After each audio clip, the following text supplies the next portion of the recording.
de obras para uma obra de menor porte numa edificação residencial não vai ter a quantidade de elementos que um shopping exige numa obra, mas vai ter alguma coisa semelhante, né? Vai pelo mesmo caminho em termos de projetos e de atribuições de responsabilidade. Então, o que a norma busca, vamos dizer, trouxe, né, esses elementos todos para que a gente possa, então, desenvolver procedimentos junto com as edificações. As edificações vão passar a ter novos regulamentos, que aí nesses regulamentos vão estabelecer em que prazo que se dá uma resposta para aquilo que foi perguntado. Eu quero fazer uma obra na minha unidade e preciso, né, de uma aprovação ou de um ok com relação a essa obra. Então, o que vai acontecer, né, na aplicação dessa norma no nosso dia a dia é uma mudança de costume que a gente vai ter que mudar com esses elementos, com esses novos procedimentos que têm que ser trazidos, né, para dentro da edificação. Como é que você faz a obra, como é que você avisa, se você tem um formulário para ser preenchido com as informações da obra, como é que você descreve essa obra. Tem obras que necessitarão de projeto, outras seriam só um escopo do que vai ser feito, depende do tipo de obra. E essas situações vão necessitar começar a ser pensadas e discutidas, né? O que a gente precisa hoje é trazer essas informações para que as pessoas possam começar a discutir e implantar esses procedimentos dentro das edificações. Não é uma coisa que vai acontecer de uma hora para outra. A norma de uma hora para outra não vai mudar a cultura, é uma coisa que ainda vai demorar um tempinho, porque as pessoas vão ter que começar a discutir essas questões. O que eu preciso? Eu preciso analisar projeto, mas eu sei analisar projeto? Não, eu não sei analisar projeto. Eu vou ter que ter um assessor para me fazer uma consulta com relação a isso. Ou não, ou eu tenho uma comissão de obras no prédio que está encarregada disso, e essa comissão de obras é formada por profissionais da área que moram no prédio e se dispuseram a fazer isso dessa forma. Então, essas situações é que vão começar a ser discutidas nos edifícios, começar a ser implantadas essas questões todas, né, com relação à aplicação da norma nas edificações. Então, de modo geral, a norma não trouxe assim grandes novidades, né? Além dessa aplicação, né, de análise das questões, a questão do registro, de como guardar, como arquivar esses elementos, passar a criar dentro da edificação um cadastro, né, do que foi modificado, arquivar esses elementos para que eles possam ser consultados a qualquer momento, em qualquer época, né, da vida da edificação, essas questões possam ser consultadas. Hoje, a gente vai fazer uma verificação numa edificação, você não encontra documentação técnica nenhuma, não tem projeto, não tem registro, não tem nada. Hoje, a gente, quando vai fazer na maior parte das nossas edificações, a gente vai fazer uma vistoria, uma verificação, a gente parte do zero, porque a gente não tem elemento nenhum, né? A ideia é que, a partir, né, da implantação desses procedimentos, comece a se juntar acervo técnico da edificação e que a gente possa ter esses conhecimentos e que esses conhecimentos sejam passados, né, de administração em administração, e os moradores futuros possam ter o conhecimento daquilo que foi feito na edificação. Então, em termos, né, vamos dizer, das edificações em condomínio, que é para quem vai impactar mais diretamente essa questão, o que tem que ser solicitado, tem que ser buscado? Primeiro, criação de um procedimento de execução de obra. Segundo, um procedimento de arquivamento. E terceiro, um procedimento de fiscalização e controle dessas obras. É basicamente isso que se pretende. E que as obras, evidentemente, sejam conduzidas por um profissional habilitado, né, legalmente habilitado, que tenha responsabilidade sobre essas questões. Bem, eu acho que eu consegui resumir o que a gente tinha para comentar aqui. Tinha algumas ilustrações que a gente ia mostrar aqui de obras executadas fora das condições da norma, mas aí a gente abre aqui para as perguntas que possam ter, uma vez que não vai voltar mesmo. Então, para a reforma, temos que fazer essa comunicação ao CREA, fazer a comunicação em si? Não, bom, essa questão da comunicação é uma comunicação que se pretende numa obra em condomínio. Se você tem uma casa sua, é um problema seu. O que você vai fazer na casa? Você não tem... Você não... vamos dizer, se você tem um imóvel que é seu só, e se a obra que você vai fazer não é necessário fazer uma licença de obra, né?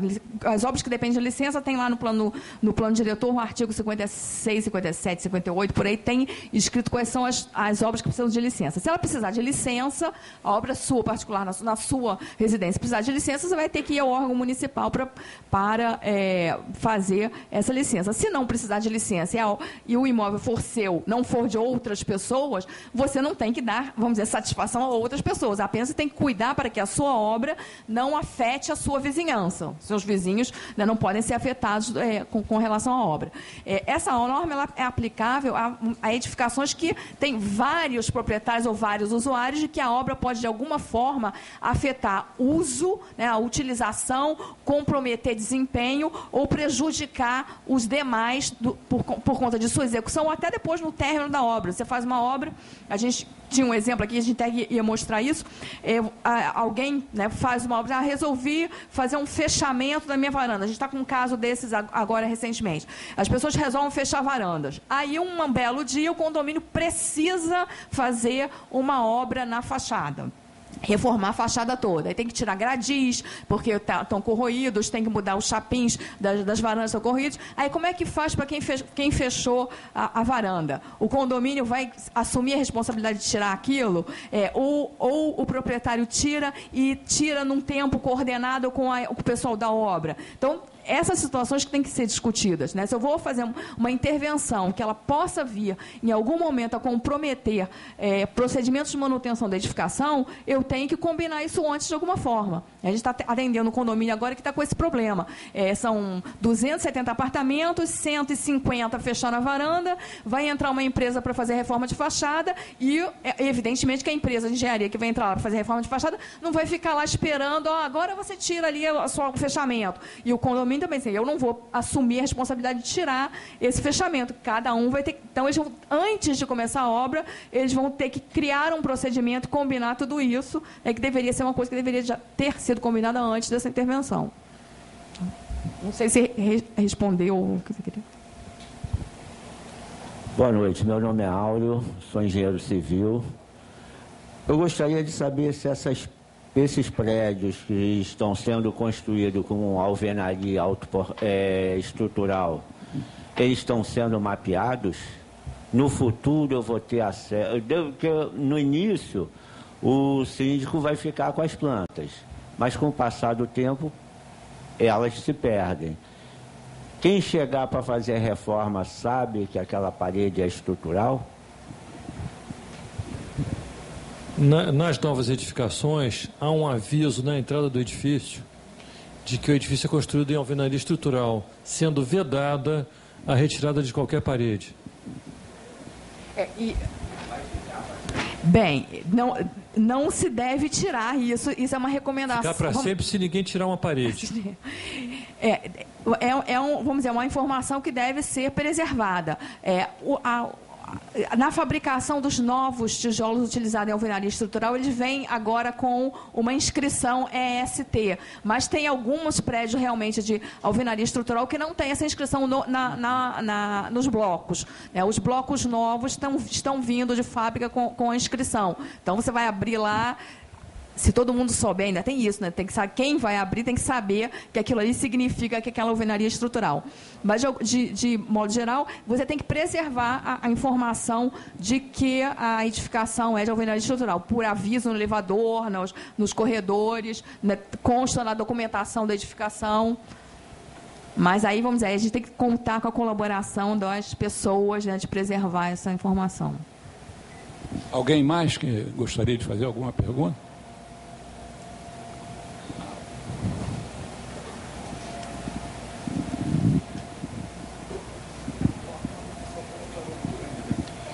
Almir, civil. Antero, fachada sempre com engenheiro, né? Independente do que for, não é isso? Prédio. Com profissional legalmente habilitado, ou no CREA ou no CAL. Perfeito. Aproveitando a sua pergunta, né, com a questão das obras, tem algumas obras de reforma que você precisa de um profissional, porque você vai usar equipamentos específicos. Tanto você vai fazer trabalho em altura, fazer trabalho externo, utilizar rompedores. O correto é que você tenha a supervisão de um profissional legalmente habilitado.